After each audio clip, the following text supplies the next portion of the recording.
So I think what is most interesting, why Lars is sitting here, and I mean, we said, okay, there's some... Because he's got a great shirt. Yeah, he has a great shirt, and Shroud of the Avatar is on it. I mean, maybe you can talk a bit more about how you really met, what is the idea, and I mean, you did a cool Kickstarter campaign where you raised some money, and you said, okay, we want to jump in as a partner there. But I mean, I feel a bit more like this business relationship between you two guys. I mean, what's your friendship about? What is your relation about? Can you tell us a bit more how you met each other? I mean, sure.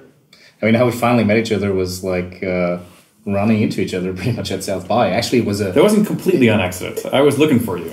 Okay, maybe you were looking for me. I was at that point not looking for you directly. So we were... So there's a couple things that actually came together. So first of all, there was South by Southwest, and we were there. And actually, a friend of mine also worked with me. He actually run into you, or you approached him. And then he called me, hey, Richard Garriott wants to talk to you. I was like, okay, well, I'm right there. So then I walked over and then talked to Richard, and we were always interested in exploring the MMO field, or let's say the role-playing field for us as a company. I mean, you guys probably know that in the past we've only been doing strategy games, mostly web-based, and recently, I would say about 3 years ago, we decided we also wanted to move into a slightly different space for us. We believe there's quite a window of opportunity right now for new online role-playing games, or role-playing games in general. After like every company out there pretty much tried to copy WoW and wanted to make something that's just bigger and cooler, and a lot of them failed actually.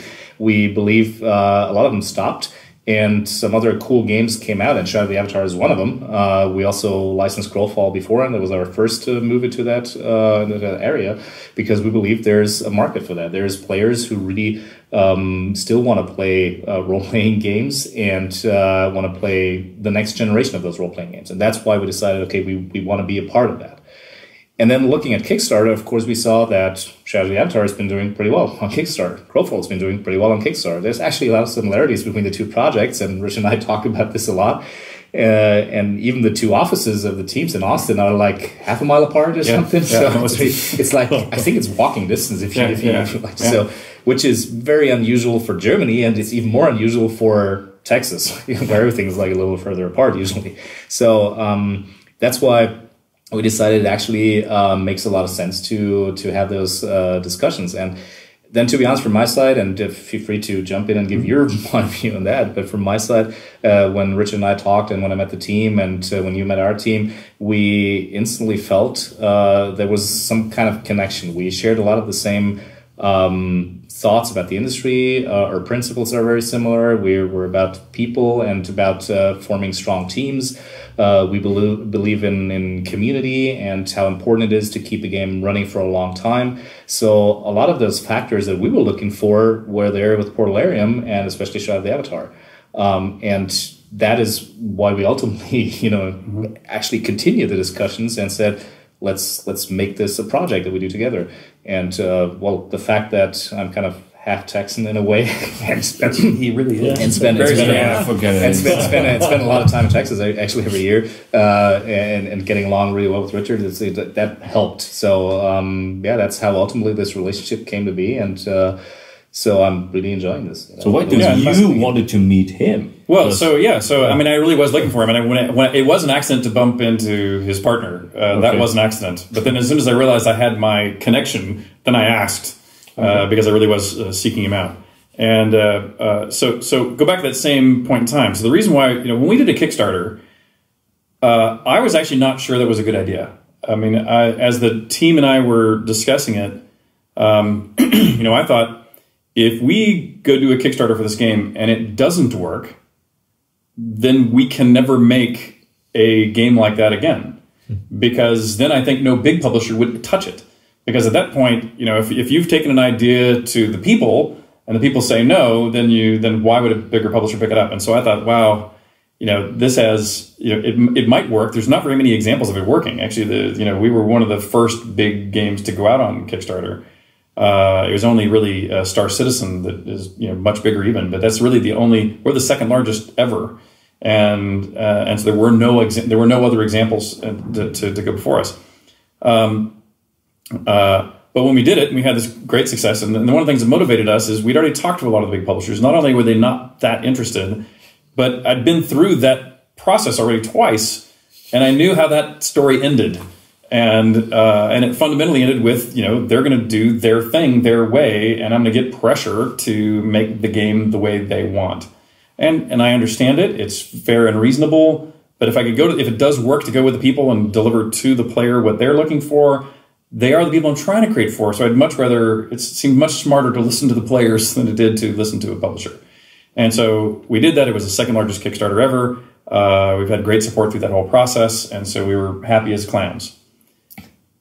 Then we began to get closer and closer to release.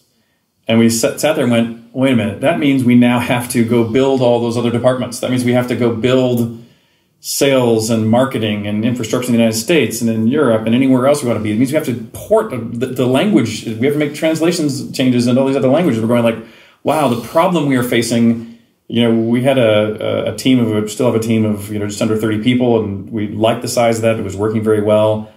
But we were saying, wow, we're about to try to bite off something that is not our core competency. It's going to take a bunch of new money. It's going to take a bunch of new people that I actually thought we could hire those people because I had those kind of people at origin. But it would just mean logistically, it means I'm going to take my eye off the ball of the game. It came with a level of complexity that I was not looking forward to. And I wasn't sure was the right business move. And the same other team, the Crowfall folks, who a lot of those are expatriates of working together in previous companies. I was lamenting this once with them and kind of debating our next move. They already had been working with Travian, and so I probed them about why did they think that relationship wasn't going to end the same way as the EAs of the world and other big companies. And I very quickly realized what they did too. They share a similar development mentality that we all seem to share, and I really liked what they had to say. It said, okay, that is a unique, an extremely unique kind of attitude there. And I think that in addition to just having the same philosophy, the fact that you are first and foremost a developer as a company meant that we could talk about development, not just talk about here's the spreadsheet of the sales projections. And by staying focused on what makes the product the best, how do we keep the team together, and how do we build the best teams, made a lot of sense. And then the fact that Travian already had very, very large communities of players that they'd managed to keep in a very stable way over an extended period, which is, again, if you're doing an online game, it is a very long-term bet. And so, if you don't agree, and another philosophical thing that we immediately came to terms, saw eye to eye on, was, if you negotiate with each other and one of you after 2 years feels like I got the short end of the stick, and the other person's getting too much of the pie compared to what you think you're earning, then the relationship's going to be over. And you need a relationship to stand for 10 years. So it's really important to say, here's all the things that are important to us. Here's all of our costs. Here's all the way we think about it. Here's all the things we think we need to do. And I hope you were just as honest and forthcoming to show me everything so that we can find a way to draw this line and divide up duties and revenues in a way that we will feel good about over the long term. And the fact that we both came in that way, both our companies came in that way, I think means, not only feel very comfortable with how we're starting, but I feel very comfortable with if we ever need to evolve anything, we'll be able to do that with, modest amounts of pain. Compared to other relationships, and one other thing I was going to throw in there too is our careful avoidance of the term MMO, which is what's interesting about Shroud of the Avatar is that like I think I've done with previous work, Shroud of the Avatar is sort of a new beast. It's not exactly like any other game previously. If you look at the fans of my games, they tend to fall into two camps. There's the people who go, I'm here for the virtue story, and I want to play through a virtue story. And there's people who go, I want to live in this world, and I want to live my life here, and I may or may not care about the virtue story. And the thing about an online experience is you need people of all ilks. You need the crafters who sit around and craft and kind of play the economic game. You want people to be in there to role play and kind of speaks and these and thous in the pubs and the street corners.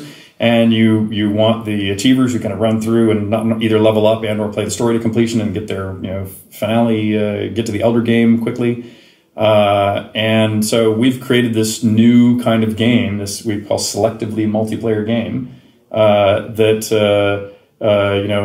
people that are MMO purists will go, this isn't exactly an MMO. And I'm going, you're right, it's not exactly an MMO.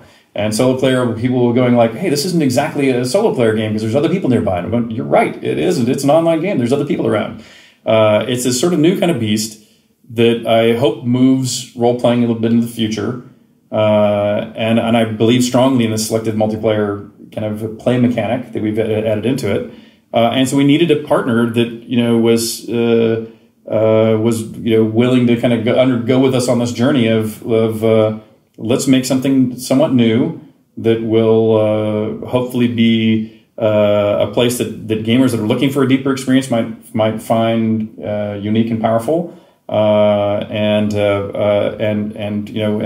can both draw from our historical audience as well as draw from a new audience.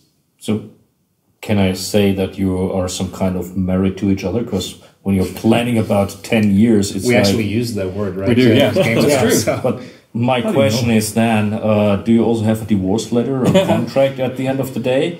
Because perhaps it doesn't work out. Well, you always put together contracts for the bad times. So right. I think, in my words, I think we're covered in case anything happens. But that was not my first thought when we talked about this. So I really believe, and sometimes you meet people that we have a feeling you have a good connection, you have a strong connection. And what Richard said earlier is actually something I really agree with. Even if we disagree at some point, even if we feel like we got to overcome some issues that we have, I have a lot of trust in you and your team that we're going to work it out. Life is never perfect. If you work in a relationship like that, there's probably going to be issues that we have to work through.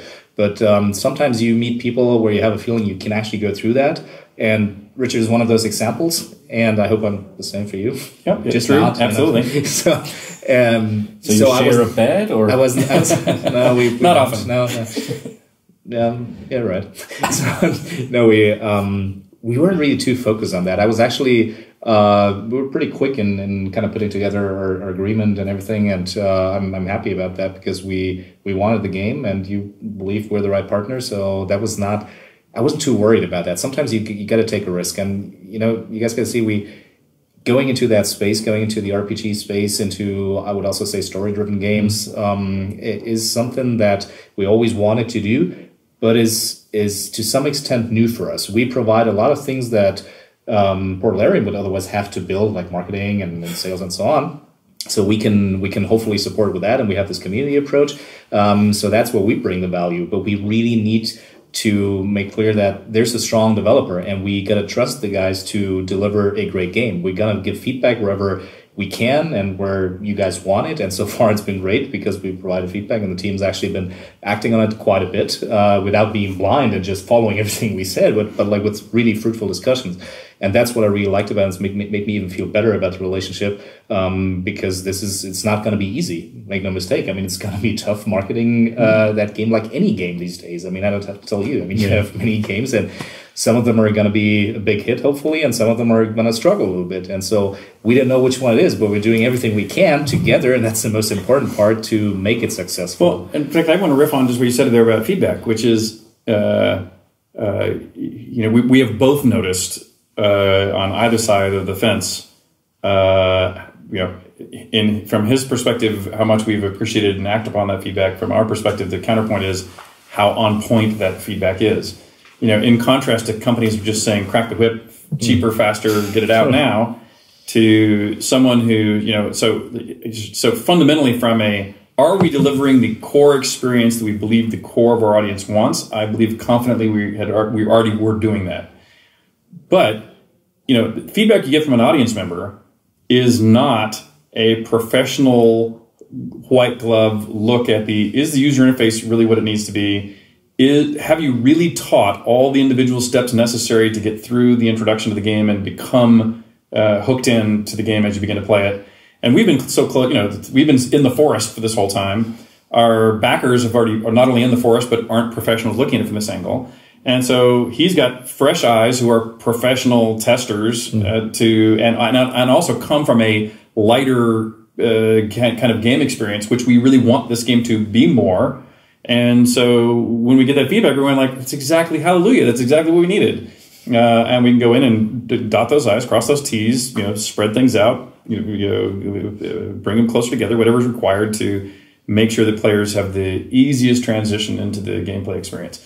And so I've found the creative feedback also to be invaluable. I mean, and none of it that has come from his team have we actually disagreed with. There's some of them where we're like, it might be too hard, or we don't necessarily give it quite the same priority. But I mean, it's all been thoughtful, not just a critique, but here's a rough spot and here's something you can do. So I mean, it's obvious they love that they're playing the game and they enjoy it and they know why we're doing it. So they say, here's a way to bridge past this moment as a suggestion. And since they're developers, the suggestion usually is thoughtful in the time and effort area that it would otherwise require also. And that was an interesting learning for us too, because when I met Richard for the first time, I wouldn't know how the relationship was gonna be when we finally worked together. But one of the first things you and your team said, actually, we got a thick skin. Whatever you guys throw at us, we can handle it. And I was a little bit surprised about that, because you've been in the industry for longer than anybody else. And so of course it was, for me, I was uncertain whether if we provide feedback. Richard. Yeah, probably. Yeah. That was and actually a couple of people who maybe crossed your path. They exist. Richard's difficult to work with something. I've never had that experience once. So that was actually proving that the initial feeling we had about this collaboration was the right one. I think what is very fascinating is that you changed in the decades of working in the gaming space. You have this kind of fire and forget product. You say, I wrote the code, I did the graphics on, there's the disk, play it. And now we have the game as a service, which is totally different. You went to early access, I think. Mm-hmm. Couple of years ago, or 3 years ago? Almost immediately. We went to early access straight out of the chute. So totally different. Yeah. I mean, would you have, done this with Ultima 6? Probably not these days, yeah?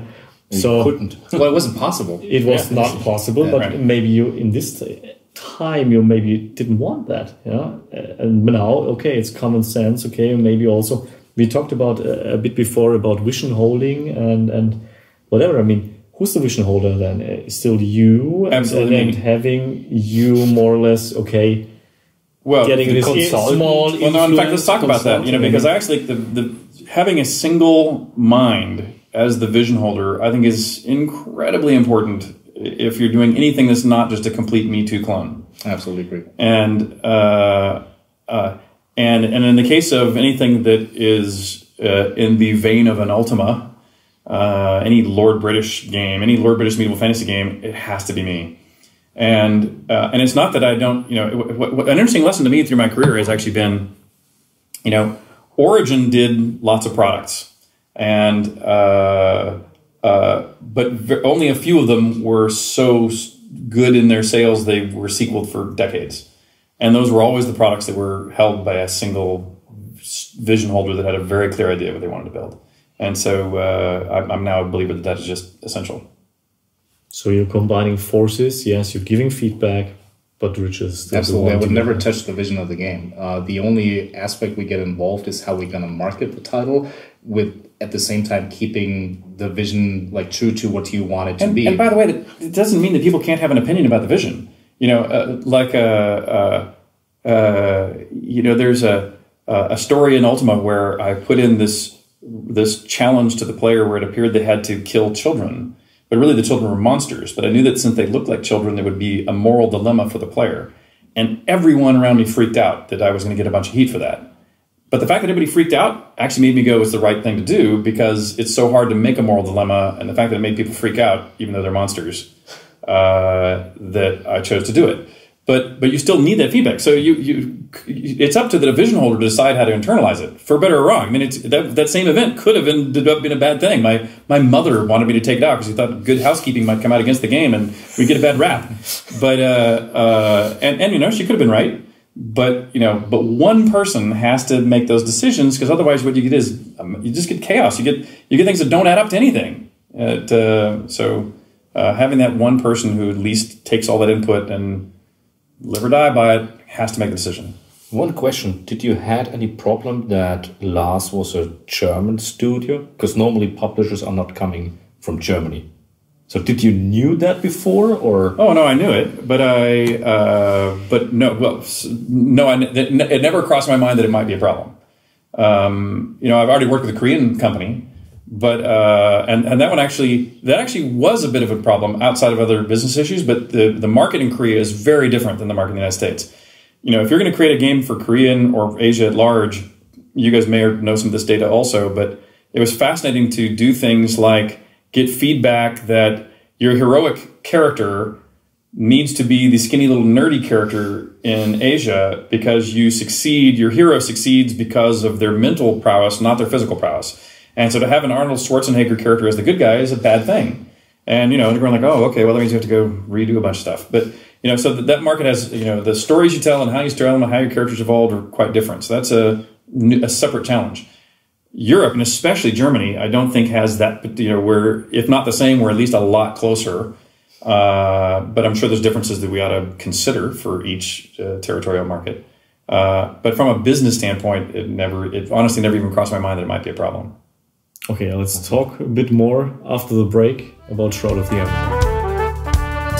So more talking about Shroud of the Avatar. I mean, you have a big team in Munich, about, I think, 200 guys. Yeah, we got about 200 guys in Munich. In Germany, we're closing into 300